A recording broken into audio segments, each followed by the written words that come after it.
15 years ago, Councilman James E. Davis was shot in the middle of City Hall. It left many of New York City's top officials in shock and reeling from the realities of gun violence. On this week's episode of Beat of the Week, we take a look at Geoffrey Davis, who's keeping the legacy of his brother alive through the James E. Davis Stop Violence Foundation.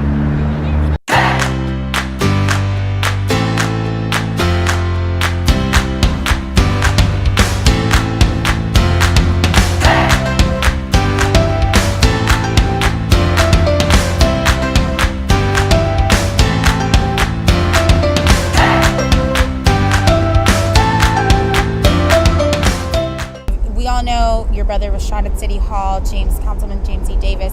Tell us what kind of motivated you to start a foundation in his name. Okay, initially it was called Love Yourself, Stop the Violence. We started some 25 to 30 years ago, right here in Crown Heights, Brooklyn. And then in his honor and his memory, we changed the name to James E. Davis Stop Violence Foundation. Oh, but Crown Heights, it's huge. Crown Heights is very diverse. It's a diverse community. It's a Jewish community. It's a Caribbean community. It's an African American community. It's a Latino community. It's an Asian community. It's a wide, very diverse community. And it's important that we have a Stop the Violence organization right smack in the middle of it. And it's a hub of everything that's needed right here in Crown Heights. And the tagline for your foundation is "Love yourself, stop the violence." What do you think that means to you? And what are you trying to get out, that message with that?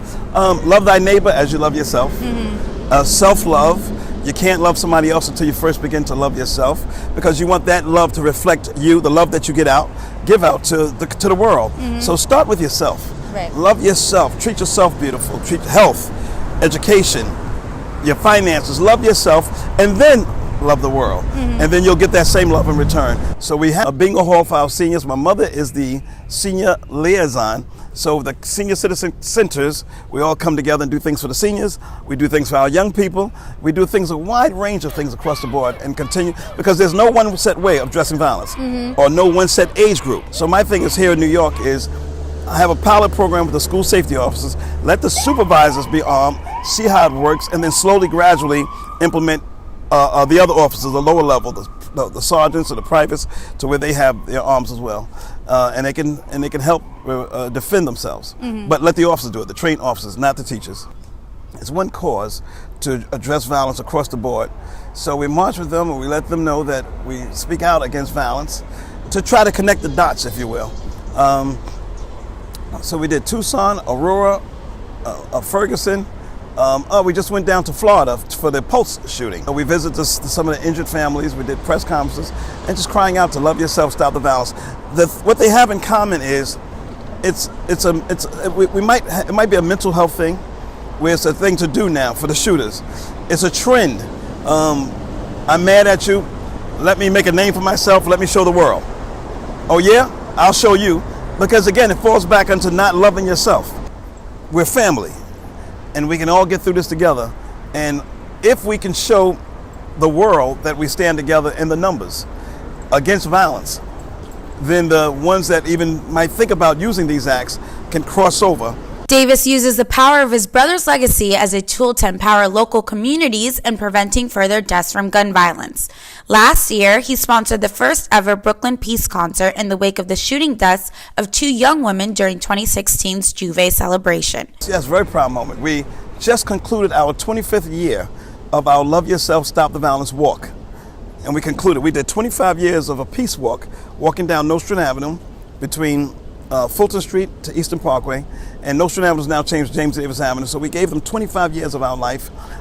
We walked through the crack era, where the violence was just enormous. And now Nostrand Avenue is nice. You got the pubs, you got the different various restaurants, so we're happy. And then said we got to tackle this Juve thing. Juve is a ceremony, a celebration each year that they have here in Crown Heights, and there's a lot of shooting going on around Juve. Not because of Juve, but around Juve. So last year when we did it, we're happy to say that on the parade route, right, there was no violence for the first time with the Juve celebration. There was no violence during the parade route, so we were happy about that, and it was enormous. Local resident Christopher Burwell was a victim of gun violence himself, getting shot in the face as a young teen in Crown Heights. The traumatic experience left him with scars, but also to a lifelong friendship with Davis. I've been here since 1970, so I've been here for 47 years. neighborhood has changed dramatically, and for the better. It's a lot safer now. Different people coming in the neighborhood. It's really good.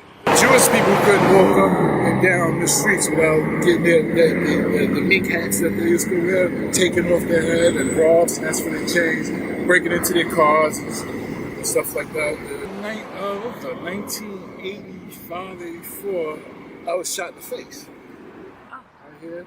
Went in through here, came out through here, and landed in the shoulder on Rogers between Sterling and Park Place. And I was just dropping a friend off, so I got out the car.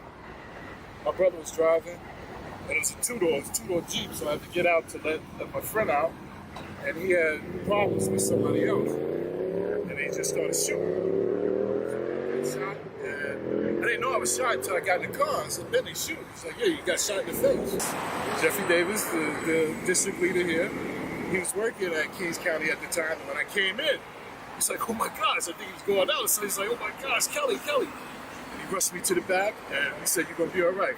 As a father, I always had that fear for him, but I feel a little bit safer, with the way the community has changed. Crown Heights has definitely come a long way over the decades as Davis and anti-gun violence advocates push for safer streets.